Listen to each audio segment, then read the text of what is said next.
Selamat datang di channel ini dan selamat hari Minggu. Sahabat-sahabatku yang terkasih, di awal renungan ini saya suka untuk mengingatkan kembali bahwa pesta politik kita sudah berakhir. Saat ini kita serahkan saja hasil akhir dari pemilu kita kepada mereka yang bertanggung jawab terhadapnya. Bagi kita, rakyat biasa, khususnya bagi umat Katolik, yang penting bagi kita sekarang ialah mari memfokuskan diri dan hati kita untuk masa tobat ini sebagai masa tenang dan merefleksikan diri selama 40 hari yang telah dimulai dari hari Rabu Abu kemarin. Ini adalah retret agung untuk kita semua. Selama 40 hari ini kita pantang dan puasa bukan hanya untuk makanan dan minuman, tetapi juga pantang dan puasa terhadap kebiasaan-kebiasaan buruk kita, kelemahan dan dosa-dosa kita. Ini adalah latihan rohani sebagai kesempatan emas untuk memurnikan dan mengubah segala kebiasaan buruk kita untuk menjadi lebih baik dan benar di mata Allah. Paus Fransiskus sendiri telah memberikan 11 rekomendasi puasa pada masa Prapaskah bagi umat Katolik. Saya suka menyebutkan beberapa di antaranya, antara lain puasa kecewa dan tidak puas, dan penuhilah dirimu dengan rasa syukur. Puasa marah dan penuhi dirimu dengan sikap taat dan sabar. Puasa pesimis dan penuhi dirimu dengan optimis. Puasa khawatir dan diganti dengan senantiasa percaya kepada Tuhan dan lain sebagainya. Di dalam bacaan yang pertama, Allah mengatakan, sejak kini segala yang hidup takkan dilenyapkan oleh air bah lagi, dan tidak akan ada lagi air bah untuk memusnahkan bumi. Bagi saya, hal ini menarik untuk direnungkan, karena kalau kita merenungkan kembali, penyebab terjadinya air bah ialah karena semua manusia di muka bumi begitu bebal dan tidak mau bertobat selain keluarga Nuh.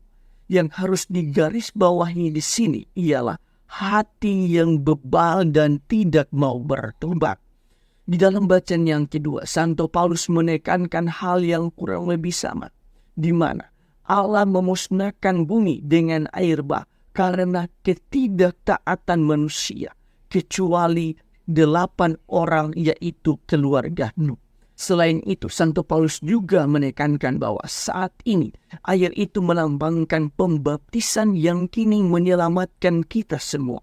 Bukan dengan membersihkan kenajisan jasmani saja, melainkan dengan memohonkan hati nurani yang baik kepada Allah. Dengan kata lain, di zaman Allah menyelamatkan bumi dengan air bah.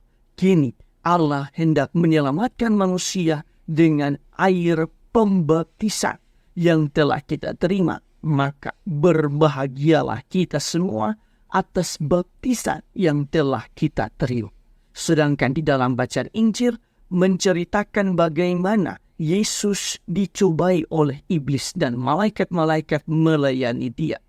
Cerita ini hendak menjelaskan kepada kita bahwa Yesus saja yang adalah Tuhan, tetapi karena ia juga manusia, maka iblis pun mencobai dia. Apalagi dengan kita manusia biasa, iblis senantiasa mencobai kita setiap saat. Sahabat-sahabat yang terkasih, berdasarkan bacaan-bacaan hari ini, marilah kita merenungkan sejumlah remah permenungan. Pertama, di dalam bacaan yang pertama dan yang kedua, secara khusus Santo Paulus di dalam bacaan kedua mengingatkan kita bahwa air bah terjadi karena ketidaktaatan manusia kepada Allah. Ketika Allah meminta manusia untuk bertobat, justru manusia begitu bebal terhadap pertobatan. Marilah di masa Prapaskah ini kita belajar untuk tidak memiliki hati yang bebal. Kita belajar untuk senantiasa bertobat, senantiasa memperbaiki hidup kita.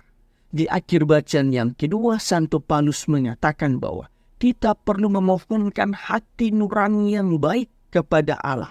Karena itu, marilah sepanjang masa Prapaskah ini kita meminta hati nurani yang baik kepada Allah agar kita memiliki semangat untuk melakukan pembaruan diri secara terus-menerus. Kedua, bacaan Injil menceritakan tentang Yesus yang dicobai iblis. Pengalaman Yesus ini hendak memperingatkan kita semua bahwa bahkan Yesus yang adalah manusia dan Tuhan saja dicobai oleh iblis, apalagi kita manusia biasa. Karena itu, sikap berjaga-jaga, bertobat, dan pembaruan diri begitu penting bagi kita untuk menjadi lebih baik dari hari ke hari. Mungkin kita bertanya, mengapa kita harus bertobat? Para orang kudus memperlihatkan bahwa pertobatan mereka memanusiakan mereka sendiri. Dan bahkan pertobatan mereka memberikan pengaruh yang sangat positif kepada orang-orang di sekitar mereka, bahkan kepada dunia. Tuhan memberkati Anda semua.